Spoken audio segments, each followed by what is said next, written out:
it's Andy from Blackwell Brides, and a couple things. One, we're watching Slash Sisters. Two, I've been asked to make this fun, which means that I can't remember anything but how much I love the Slash Sisters and this show, and so you should too.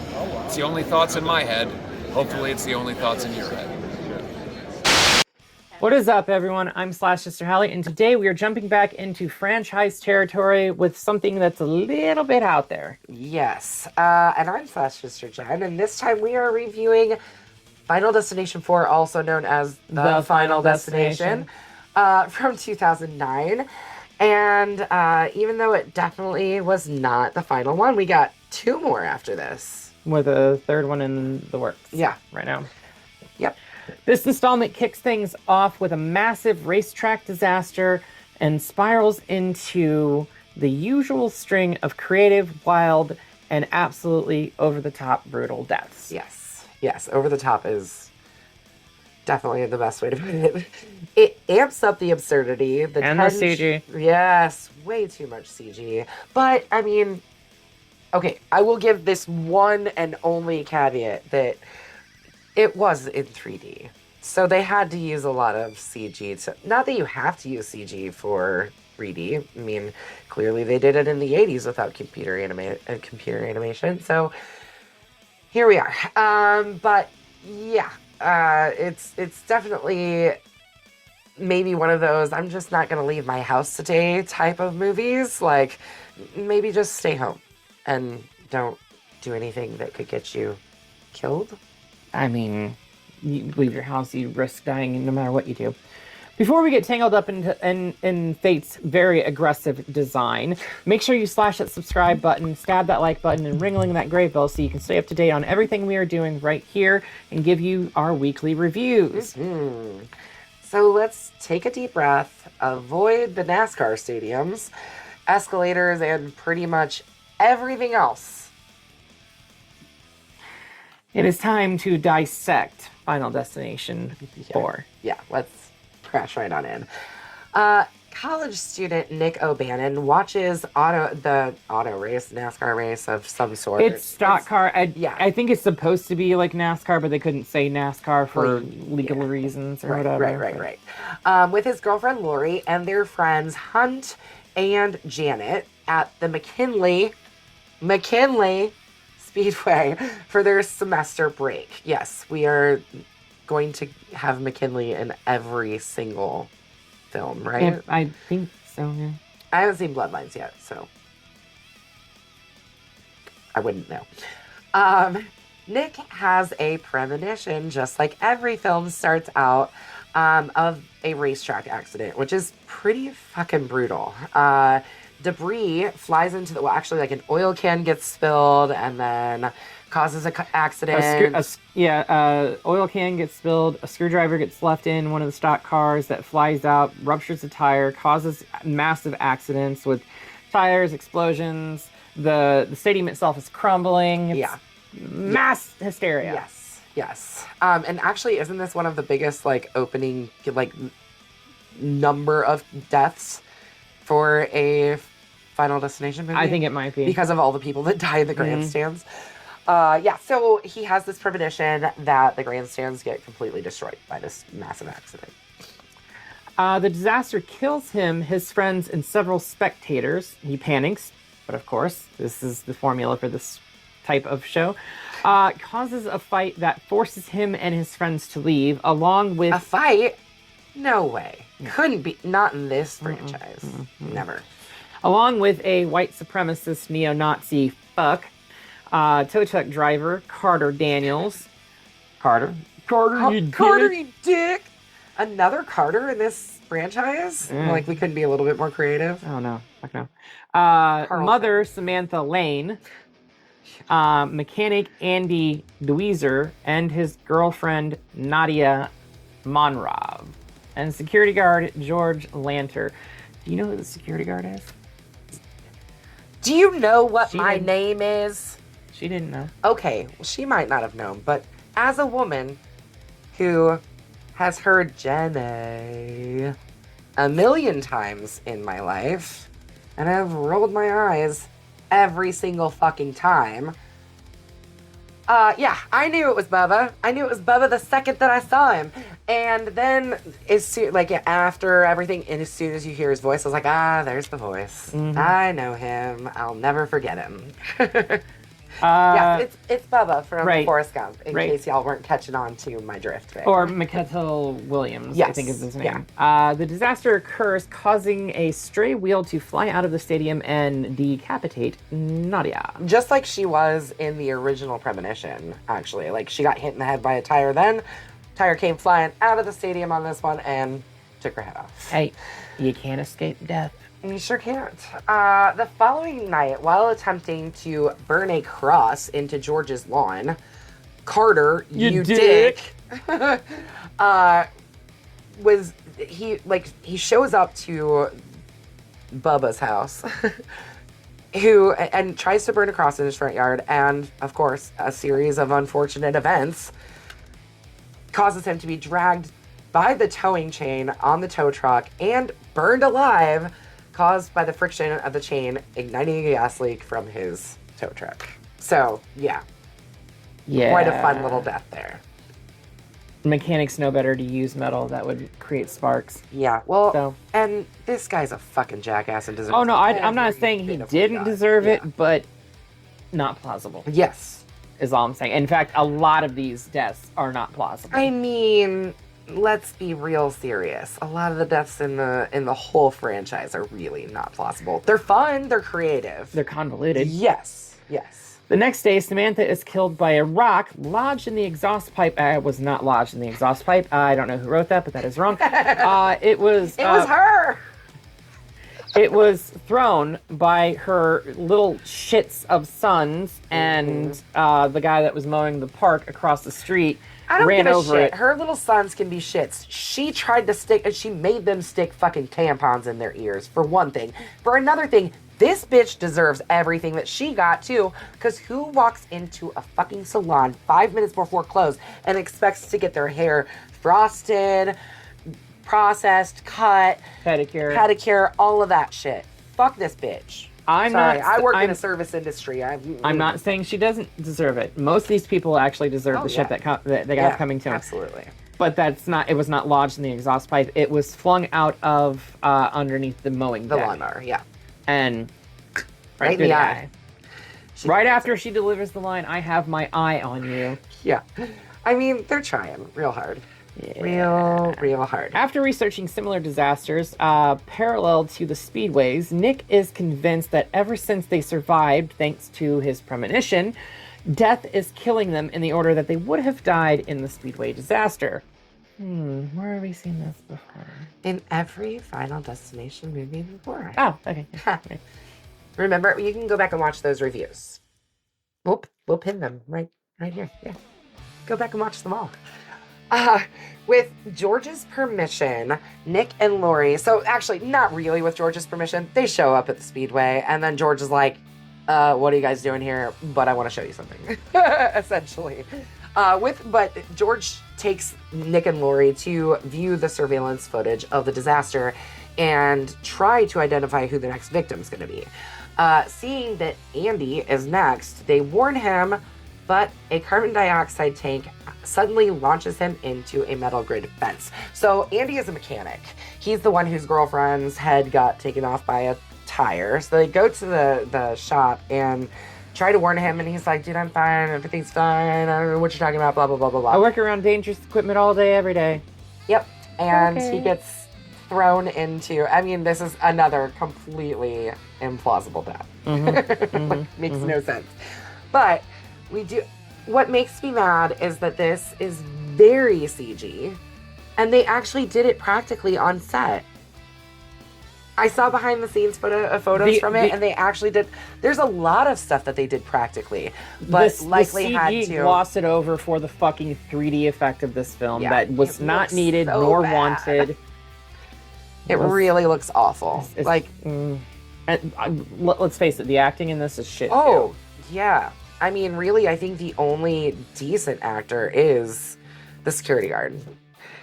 He's pretty good. He's pretty good. What the fuck is his name? Not Andy. The guy that had the premonition, Nick. Yeah. He's fine. okay. He's okay. Fine. He's efficient. Good enough. And Nick Zano, of course, is just Nick Zano. Yeah. Anyway, Nick suspects Janet and Hunt are next and teams up with George and Lori to save them. Or attempt to, at least. George and Lori save Janet from being killed in a car wash, but Nick fails to save Hunt from being disemboweled by Poole's drain pipe, which I actually Googled that, and it is physically possible and has happened multiple times. I think about, what would we say, about 30-some times since 1982? Yeah, so as a massive fan of Chuck Palahniuk, he has a book called Haunted. And it's a series of short stories that he then turned into a big book. Like, he just created a storyline that pulled all the short stories in. And the first short story in it is a story called Guts. And it is very similar, only much more graphic. In fact, he's read it at readings before and had people pass out. I actually read it to someone before and, like, read it out loud to them. It's about a 15-minute read, and they almost passed out. I've read it out loud to quite a few people because it's one of my favorite stories, and it's just vile and disgusting. But, yes, it is highly possible, and it's actually possible to survive it. That being said, though, he would have drowned long before he was disemboweled. He was down under the water for way too long. Yep. Yeah. George surrenders to death and attempts suicide because at this point he thinks he is next on the list. But everything he does is sabotaged by death because it's not his fucking turn. In fact, Nick and Lori show up to his house and he's hanging from the ceiling from a rope, and the rope breaks and he falls down, and he tells them that he had been attempting all day long. Nick learns about another survivor, the man in the cowboy hat. We didn't really talk about him much, but he's in the premonition. And they found out that he was recently discovered or recovered from the rubble. Identified. Right, recently identified. Yeah, they didn't know who he was. Right. So he was recently identified as being a survivor from the accident. And Nick remembers him dying in his premonition, but he clearly did not die in whatever happened when he because the events that he kicked off when he intervened changed everyone's trajectory of where they were. So he was not, I think he was crushed against a pillar in the thing, or in the premonition or whatever. Yeah. So this is why George's attempts have not succeeded, because it is not his turn. At the hospital, they fail to stop Jonathan, the cowboy, from being fatally crushed by an overflowing bathtub.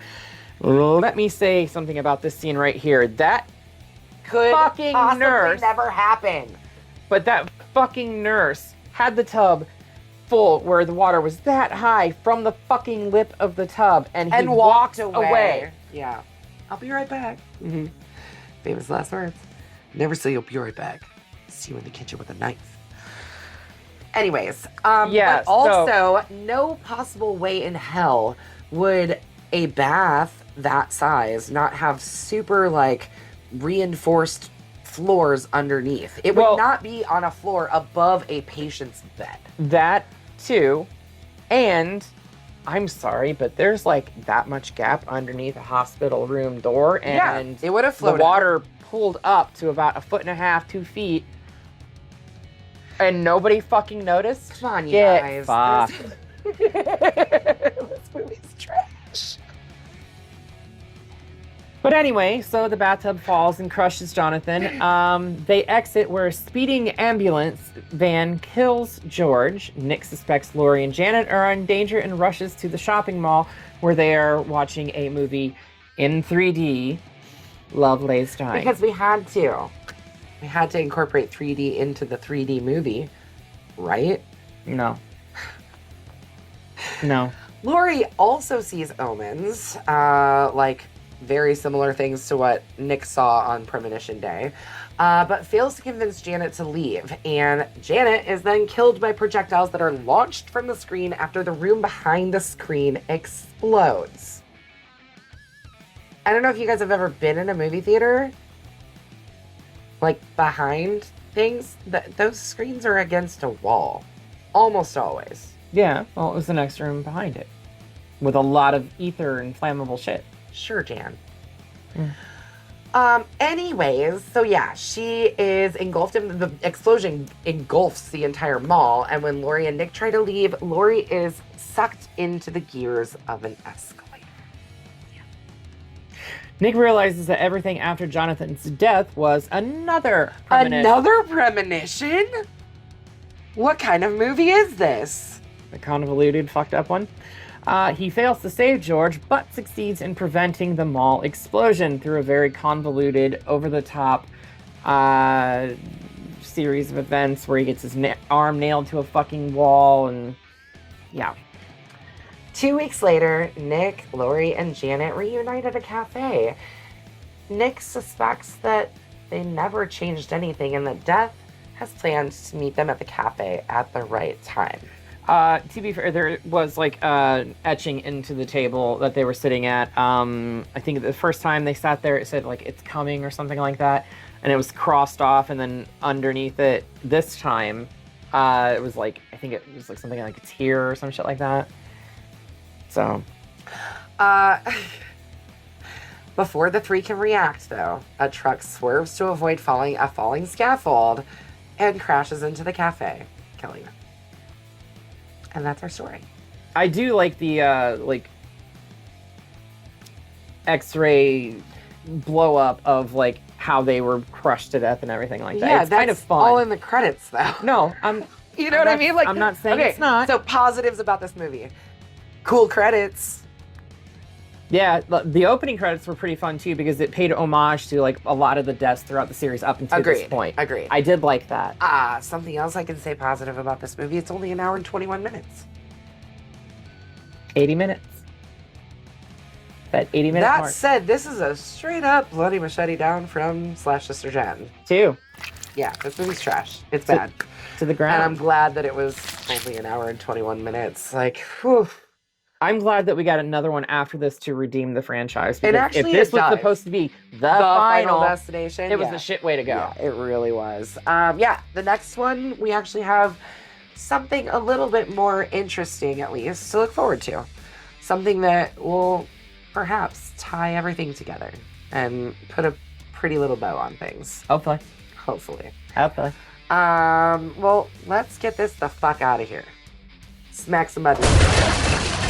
All right. Could have tried harder. No. There's 2 people right there. That No. you could hit. Yeah, they're both pretty precious. We don't want to hit them. What are we doing next, Sally? Well, February. It is coming up. February.